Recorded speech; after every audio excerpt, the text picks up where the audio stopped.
Noun B adjective အခန်းကိုဆက်လက်ပြီးတော့လေ့လာကြရအောင် Noun B adjective အခန်းမှာအသုံးပြုတဲ့လာမေးခွန်းပုံစံလေးတွေကိုပထမဆုံးလေ့လာမယ်အဲ့ဒီနောက်မှာတော့လာမေးခွန်းလေးတွေတိဆောက်ပြီးတော့အဖြေပုံစံလေးတွေကိုလေ့ကျင့်တဲ့သင်ခန်းစာတွေကိုလေ့လာကြရမှာဖြစ်ပါတယ်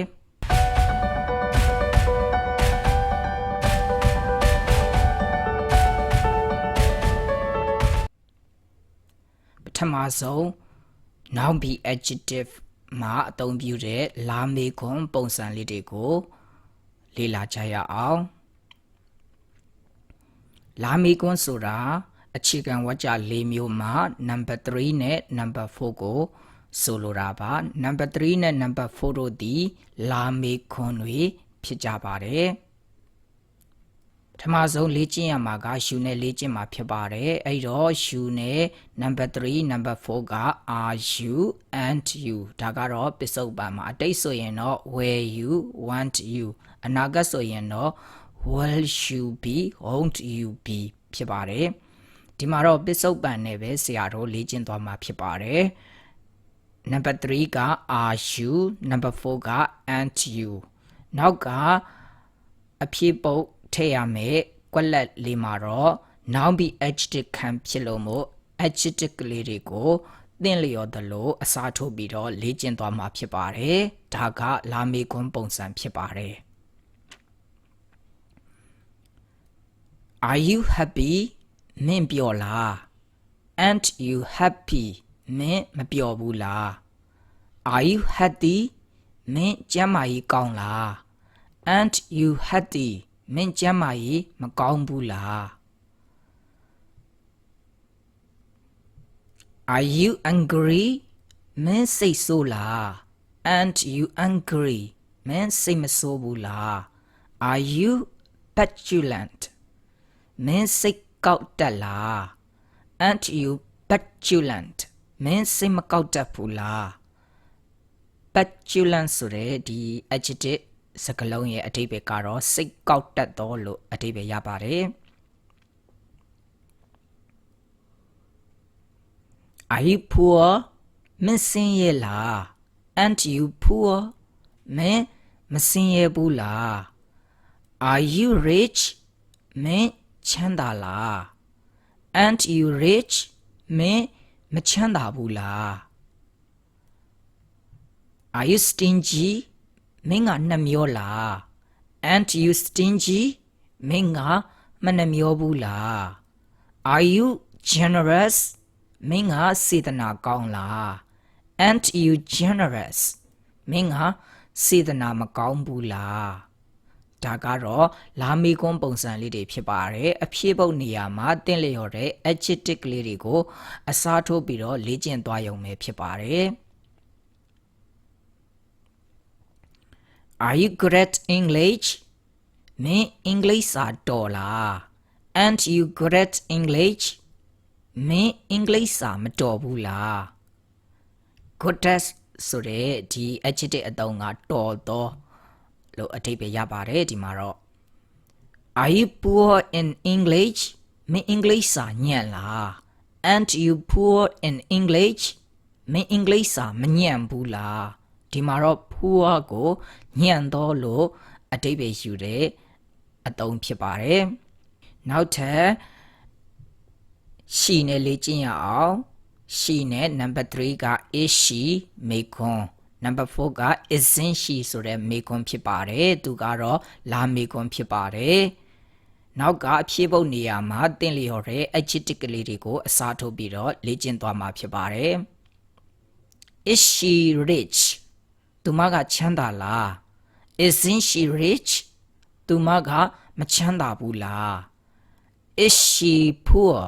သူမကဆင်းရဲလား Isn't she poor သူမကမဆင်းရဲဘူးလား Is she beautiful သူမကလှလား Isn't she beautiful သူမကမလှဘူးလား Is she ugly သူမကရုပ်ဆိုးလား Isn't she ugly သူမကရုပ်မဆိုးဘူးလား ဒါကတော့လာမေးခွန်းပုံစံလေးတွေဖြစ်ပါတယ် Is she lovely သူမကချစ်စရာကောင်းလား Isn't she lovely သူမကချစ်စရာမကောင်းဘူးလား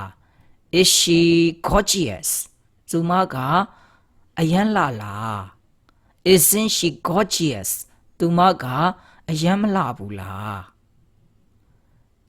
Is she generous သူမကစေတနာကောင်းလား Isn't she generous သူမက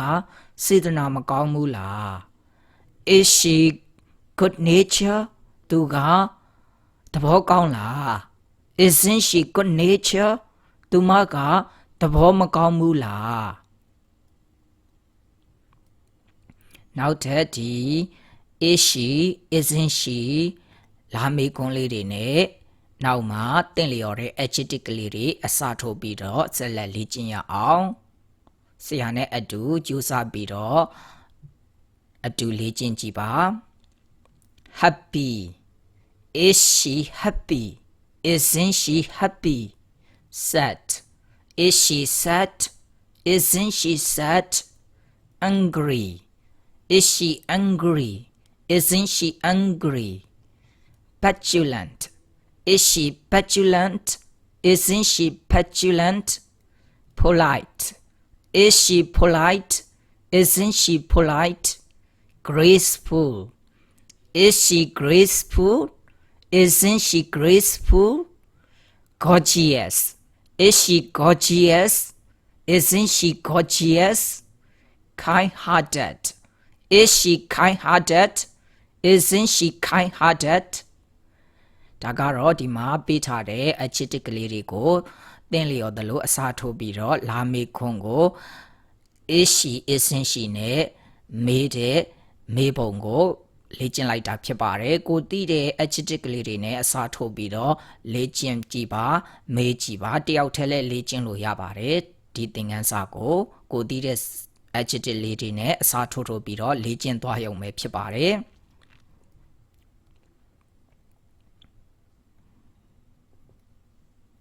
နောက်ထပ်ဒီမှာ adjective ကလေးတွေနဲ့အစားထိုးပြီးတော့လေ့ကျင့်အောင်မယ်ပထမဆုံး good hearted စိတ်ကောင်းရှိတော့သူမကစိတ်ကောင်းရှိလား Is she good hearted သူမကစိတ်ကောင်းမရှိဘူးလား Isn't she good hearted well manner အမှုရာရှင်ကျေးတော့သူမကအမှုရာရှင်ကျေးလား Is she well mannered Isn't she well mannered broad mindedသူမကသဘောထားကြီးလား Is she broad minded Isn't she broad minded narrow minded သူမကသဘောထားသေးသိမ်လား Is she narrow minded သူမကသဘောထားမသေးသိမ်ဘူးလား Isn't she narrow minded far sighted သူမကအမြင်ကျယ်လား Is she far sighted သူမကအမြင်မကျယ်ဘူးလား Isn't she far sighted short sighted သူမကအမြင်ကျဉ်းလား Is she short sighted သူမကအမြင်မကျဉ်းဘူးလား Isn't she short sighted absent minded သူမကတတိမိတ်တက်လား Is she absent minded သူမကတတိမမိတ်တက်ဘူးလား Isn't she absent minded present minded သူမကတတိကောင်းလား Is she present minded သူမကတတိမကောင်းဘူးလား Isn't she present minded ဒါကတော့ဆရာတို့သင်လျော်တဲ့ adjective ကလေးတွေကိုအစားထိုးပြီးတော့ she နဲ့လာမေးခွန်းလေးတွေတိဆောက်လေ့ကျင့်လိုက်တာဖြစ်ပါတယ်ဆက်လက်ပြီးတော့ he နဲ့လေ့ကျင့်မယ် is he isn't he နောက်မှာသင်လျော်တဲ့ adjective ကလေးတွေအစားထိုးလေ့ကျင့်မှာဖြစ်ပါတယ် Is he honest သူကရိုးသားလား Isn't he honest သူကမရိုးသားဘူးလား Is he handsome သူကရုပ်ချောလား Isn't he handsome သူကရုပ်မချောဘူးလား Is he rich သူကချမ်းသာလား Isn't he rich သူကမချမ်းသာဘူးလား Is he poor သူကဆင်းရဲလား Isn't he poor သူကမဆင်းရဲဘူးလား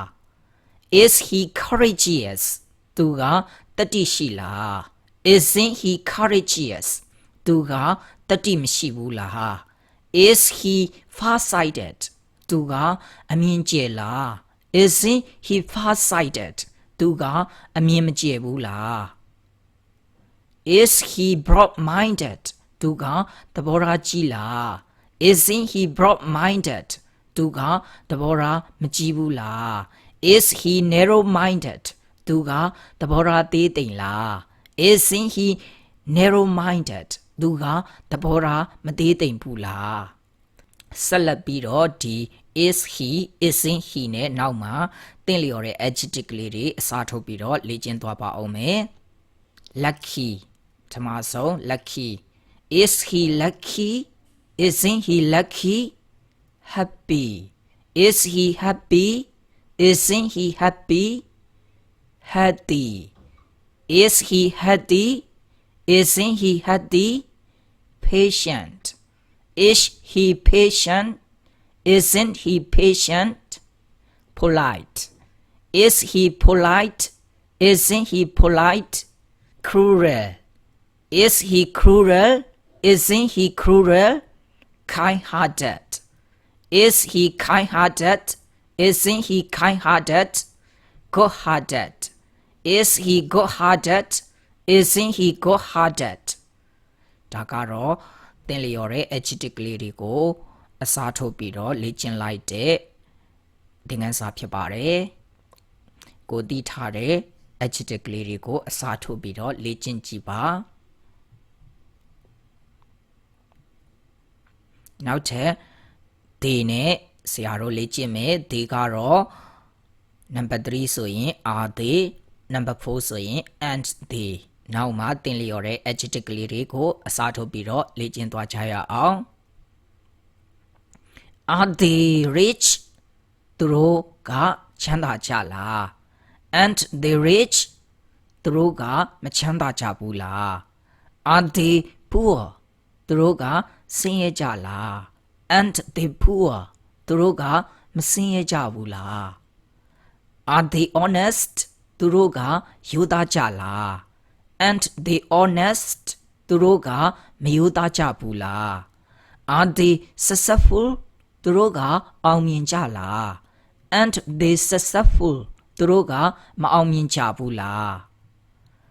Are they healthy သူတို့ကကျန်းမာရေးကောင်းကြလား And they healthy သူတို့ကကျန်းမာရေးမကောင်းကြဘူးလား Are they happy သူတို့ကစိတ်ချမ်းသာကြလား And they happy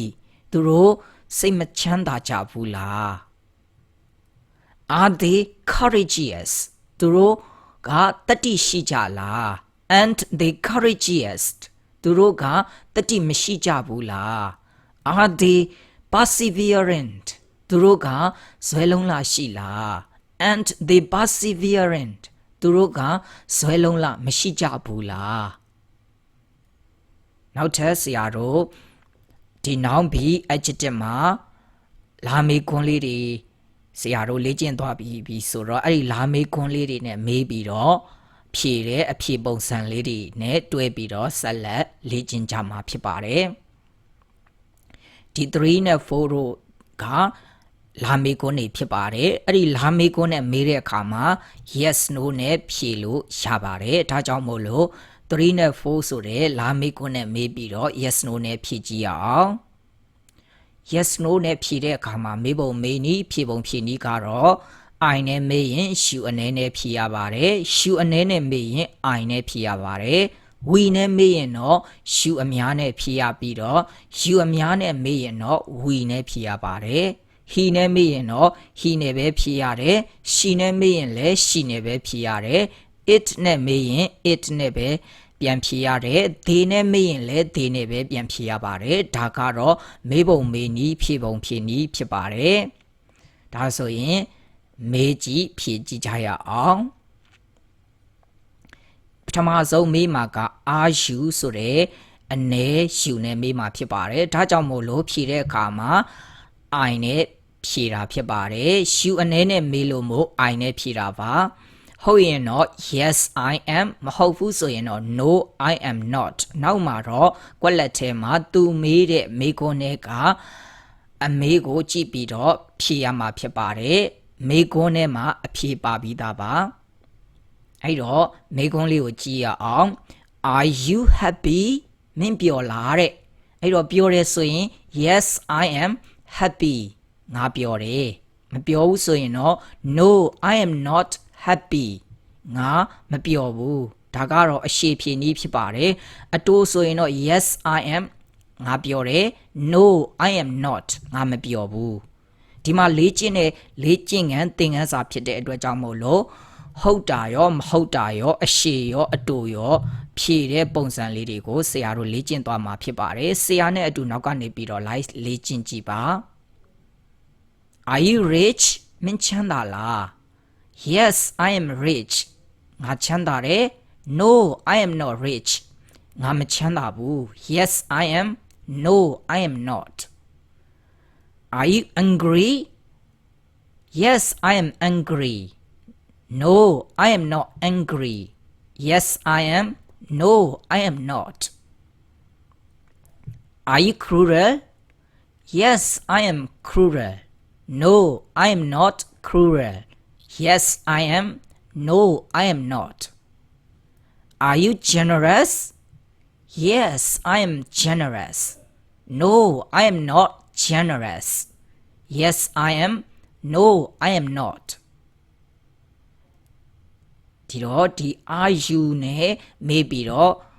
yes I am no I am not နဲ့ဖြေတဲ့အဖြေပုံစံလေးကိုဆက်လက်ပြီးတော့လေ့ကျင့်မယ်နောက်ကကွက်လက်ထဲမှာတင့်လျော်တဲ့ adjective ကလေးတွေကိုအစားထိုးပြီးတော့မေးသွားမယ်သူမေးတဲ့မေးခွန်းတွေက adjective ကလေးတွေကိုယူပြီးတော့ဟုတ်တယ်ဆိုရင် yes I am နဲ့ဖြေမယ်မဟုတ်ဘူးဆိုရင်တော့ no I am not နဲ့ဖြေမယ်ဒီမေးပုံမေနီဖြေပုံဖြေနီးလေးကိုဆရာတို့ဆက်လက်လေ့ကျင့်မယ်ပထမဆုံး lucky Are you lucky Yes I am lucky No I am not lucky Yes I am No I am not Are you stingy Yes I am stingy No I am not stingy Yes I am No I am not Are you petulant Yes I am petulant No I am not petulant Yes, I am. No, I am not. Are you patient? Yes, I am patient. No, I am not patient. Yes, I am. No, I am not. Are you courageous? Yes, I am courageous. No, I am not courageous. Yes, I am. No, I am not. Are you cruel? Yes, I am cruel. No, I am not cruel. Yes, I am. No, I am not. Are you kind-hearted? Yes, I am kind-hearted. No, I am not kind-hearted. Yes, I am. No, I am not. Are you good-hearted? Yes, I am good-hearted. No, I am not good-hearted. Yes, I am. No, I am not. ဒါကတော့လေ့ကျင့်တဲ့လေ့ကျင့်ခန်းသင်ခန်းစာဖြစ်ပါတယ်ဒီမှာ noun be adjective ခံဖြစ်တဲ့အတွက်ကြောင့်မို့လို့နောက်ကဖြစ်ကွက်လက်နေရာမှာသင်လျော်တဲ့ adjective လေးတွေကိုအစားထိုးပြီးတော့မေးတဲ့အမေးပုံစံနဲ့ဖြေတဲ့အဖြေပုံစံဖြစ်ပါတယ်ကိုတီးတဲ့ adjective ကလေးတွေကိုအစားထိုးပြီးတော့မေးကြည့်ဖြေကြည့်လို့ရပါတယ်တယောက်တည်းလေ့ကျင့်လဲပဲဒီသင်ခန်းစာကလေ့ကျင့်လို့ရတဲ့သင်ခန်းစာဖြစ်ပါတယ်နောက်ထပ်ဆရာတို့ is she နဲ့မေးမယ် she နဲ့မေးရင်တော့ she နဲ့ပြန်ဖြေရပါတယ် is she beautiful yes she is beautiful no she isn't beautiful yes she is no she isn't is she ugly yes she is ugly no she isn't ugly yes she is no she isn't is she lovely Yes, she is lovely. No, she isn't lovely. Yes, she is. No, she isn't. ဒီတော့ဒီ is she ဆိုတဲ့လာမေးခွန်းနဲ့မေးပြီးတော့ she နဲ့ဖြေကြည့်ရအောင်နောက်မှာသင်လျော်တဲ့အခုဖော်ပြတဲ့ adjective ကလေးတွေအစားထိုးပြီးတော့မေးသွားဖြေသွားမယ်ဆရာနဲ့အတူလေ့ကျင့်ကြည့်ပါ Is she polite? Yes, she is polite. No, she isn't polite. Yes, she is. No, she isn't. Is she graceful? Yes, she is graceful. No, she isn't graceful. Yes, she is. No, she isn't. Is she gorgeous? Yes, she is gorgeous. No, she isn't gorgeous. Yes, she is. No, she isn't. Is she patient? Yes, she is patient. No, she isn't patient. Yes, she is. No, she isn't. Is she generous? Yes, she is generous. No, she isn't generous. Yes, she is. No, she isn't. Is she stingy? Yes, she is stingy. No, she isn't stingy. Yes, she is. No, she isn't. Is she kind-hearted? Yes, she is kind-hearted. No, she isn't kind-hearted. Yes, she is. No, she isn't. Is she good-hearted? Yes, she is good-hearted. No, she isn't good-hearted. Yes, she is. No, she isn't. ဒါကတော့ရှိနဲ့လာမေးခွန်းလေးတွေတိဆောက်မေးပြီးတော့ဖြေတဲ့အဖြေပုံစံဖြစ်ပါတယ်ဆက်လက်ပြီးတော့ဆရာတို့ it နဲ့လေ့ကျင့်ကြည့်ရအောင် is it number 3ဖြစ်ပါတယ် number 3ဖြစ်တဲ့လာမေးခွန်းနဲ့မေးပြီးတော့ it နဲ့ပဲ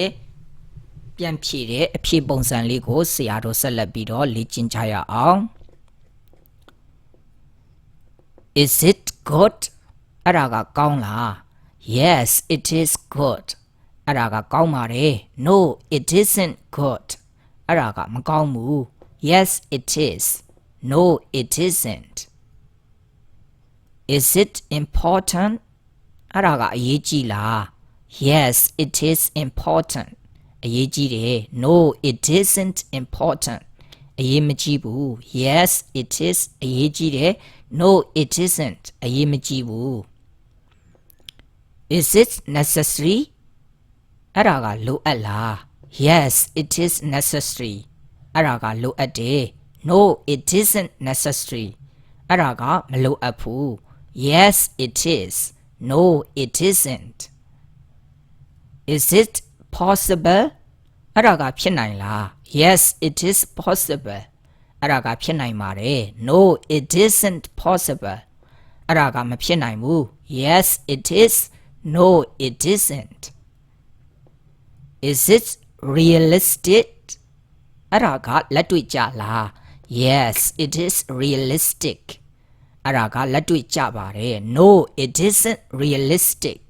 အဲ့ဒါကလက်တွေ့မကြဘူး yes it is no it isn't ဆက်လက်ပြီးတော့ဒီ is it ဆိုတဲ့မေးခွန်းနဲ့နောက်မှာသင်လျော်တဲ့adjective လေးတွေကိုအစားထိုးပြီးတော့ဆက်လက်လေ့ကျင့်ကြရအောင် is it reasonable အဲ့ဒါကအကျိုးကြောင့်စီလျော်သလား yes it is reasonable no it isn't reasonable yes it is no it isn't is it useful အဲ့ဒါကအသုံးဝင်လား yes it is useful no it isn't useful yes it is no it isn't အဲ့ဒါကအဓိပ္ပာယ်ရှိလား is it meaningful yes it is meaningful no it isn't meaningful yes it is no it isn't wonderful အဲ့ဒါကအံ့ဩစရာကောင်းလား is it wonderful yes it is wonderful no it isn't wonderful yes it is no it isn't အဲ့ဒါကတန်ဖိုးကြီးလား is it precious yes it is precious no it isn't precious yes it is no it isn't အဲ့ဒါကတန်ဖိုးမဖြတ်နိုင်ဘူးလား is it priceless yes it is priceless no it isn't priceless Yes, it is. No, it isn't. အဲ့ဒါကမရှိမဖြစ်လိုအပ်လား Is it essential? Yes, it is essential. No, it isn't essential. Yes, it is. No, it isn't. အဲ့ဒါကထိရောက်မှုရှိလား Is it effective? Yes, it is effective. No, it isn't effective.